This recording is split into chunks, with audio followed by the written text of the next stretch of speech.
Squad. What's up, everybody? I know that the introduction, you're probably looking at it like, what is this? What is this? So actually, it's a story, right? So this is gonna be upfront with you. So this is probably gonna take about anywhere from 30 minutes to 45 minutes, probably at most.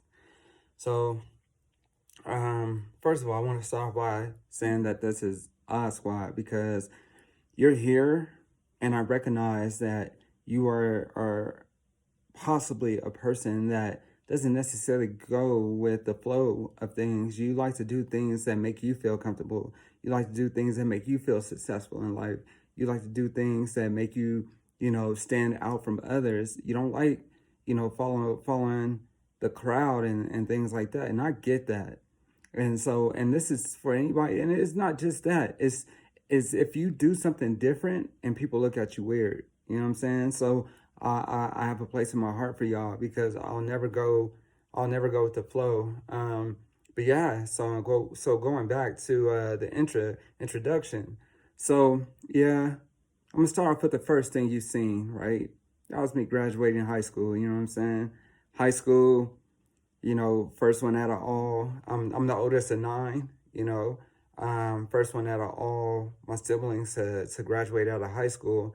So my mom, she was super proud. You know what I'm saying? Like, she tried to make sure that I had everything as far as like clothes, and I looked like, I was dressed down to a T. But this is the thing.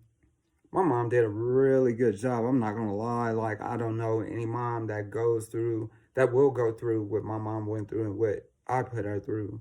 And I'm gonna say I because, you know, I'm not gonna talk about the rest of my siblings. But you know what? I will, because they're a part of what makes me, who I am. So anyway, I go to high school. I graduate high school. Actually, I graduated almost a year early. You know, so I did that. Got out of high school and was like, shit, I gotta get money. I gotta do something. You know, so, I grew up around gang members, you know what I'm saying? I have nothing bad to say about any of them because everybody has a good spot in them, period. Nobody is just born bad. I strongly am an advocate that this world will make you flip out and perform some different type of way because that pressure gets, too hot. Now, I'm not excusing anything. That's not what I'm doing. What I'm saying is I understand it. So whether you are gang affiliated, whether you're, no matter what your race is, no matter what it is, I vibe with you, period. Unless you're racist. So, so graduated high school, decided that I was going to go on this stick up kid spree, and see what I could get because, getting out of high school, not working, not having a job and things like that. And I can honestly say I didn't really apply myself. I didn't, it was more of, let me find the easy way. I'm going to take a couple of steps back. I say, let me find the easy way because high school was easy, right? I was a teacher's pet. I flirted with all the girls. I just had to come to school and make people laugh, and I just had to be that cool person, that cool type person, and that's what got me through high school. So I'm thinking that the real world is gonna be the same way. Was I mistaken? So anyway, one night, I was like, all right, let's go get this money. So we go to a rich neighborhood, and I say we, and I'm gonna, just for security, well, just for confidentiality purposes, I'm not gonna say who I was with. But we go and we get this, we see this little kid who looked like well, not little kids, a grown man, but he looked like he rich. You know what I'm saying? So, so my partner that I was with, he gets out the car and was like, I'm gonna go get this money real quick. So he gets out the car, he goes, does what he does, and gets back in the car, and we leave. This is the thing.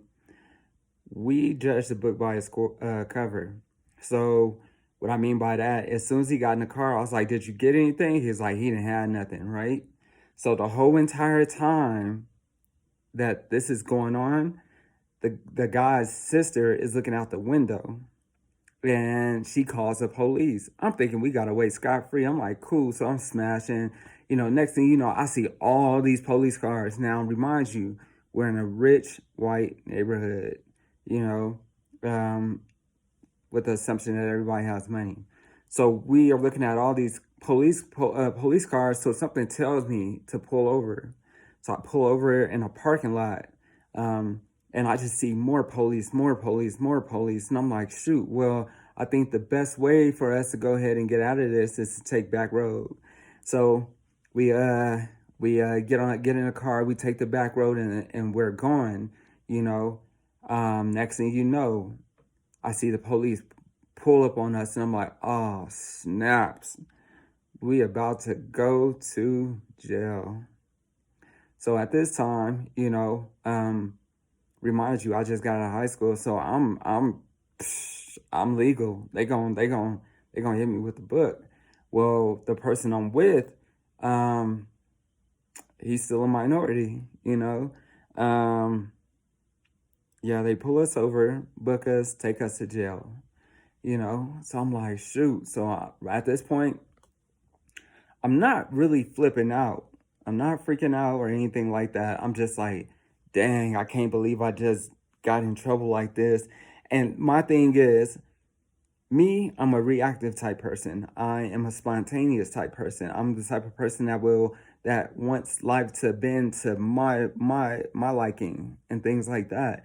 Well, in this case, life wasn't bending shit, to be 100% honest. But my mom had to come all the way back, and and because she was actually in another state looking to move us out of the hood where we were at, was looking at houses, and having meetings with realtors and things like that, because she was trying to get us out of the state that we were in. Well, my mom had to come back, cut that short, and so my mom had to cancel everything. So we stayed in there about like a few months or whatever.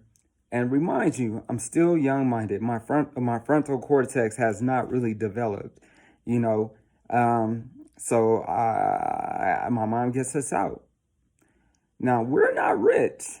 We're not rich by far. But one thing I can say is I never seen a woman hustle like my mom. Ever. Even to this very second that I'm recording this video, never seen a woman hustle like my mom. So, we get out, and I get back in trouble again, right? This time, I was thinking, well, actually, I wasn't thinking, being stupid. So, this time I got caught with a pistol, and by the time, from the time that my mom bonded us out until I got caught with a pistol, I got convicted first time as a felon. Now, the judge wanted to give me 64 years in prison on my first offense, my very first offense. But the DA, I thought she was going to show a little bit of leniency. At least I thought it was, she was going to show some leniency, but what she did, it was kind of lenient. She gave me probation, and I was like, probation? But then all the fees and stuff that came up with it, I got to get out and get a job. I'm not expecting my mom to take care of this. And at this time, I actually moved to an even more ghetto neighborhood. You know what I'm saying? So I felt the need to carry around pistols. So I got this pistol. Went to the store, went to go try and get ammunition for it, and the lady goes, "Hold on, do you have ID?" And I was like, "Yeah, I got ID." Now, remind you, I'm not 21, but I'll be 21 in a year at that time. I think, yeah, about a year at that time. And she was like, "Well, hold on right here." So I'm holding, I'm sitting there. I'm like, "Oh, snaps!" Like, I'm ready to go. Then all of a sudden, I get really, really antsy, and I was like, "Something don't feel right. Something don't feel right." So I go and ask the lady, I was like, hey, check this out. Can I get my pistol back? And she was like, yeah, we're just trying to find the bullets. Give me 1 second. And so she was like, and I was like, no, just give it to me. She was like, I promise you, we're almost done. We almost got it, because this is a unique gun. And it really was. This gun, I mean, wasn't made in the US. And this is like, I never seen this gun. I never seen it to this day ever again. So I'm like, all right, cool. So I go and I walk back. And I walk back and I turn around and I seen two police officers walking up the stairs. I was like, oh man, I got set up. So the officer was like, don't run, just calm down. He was like, just tell us what's going on. And I was like, all right. So he's like, put your hands behind your back. And I already knew what time it was. So they take me, put me in the car, but the officer made the mistake of letting my phone stay in my pocket, right? So at the time, I'm pretty flexible, right? So I get the phone out of my pocket, kind of maneuver it. I hit my girl up and was like, hey, I'm headed down to the county. They're booking me, come down and get my car, right? So she sends a little emoji, with crying face and things like that.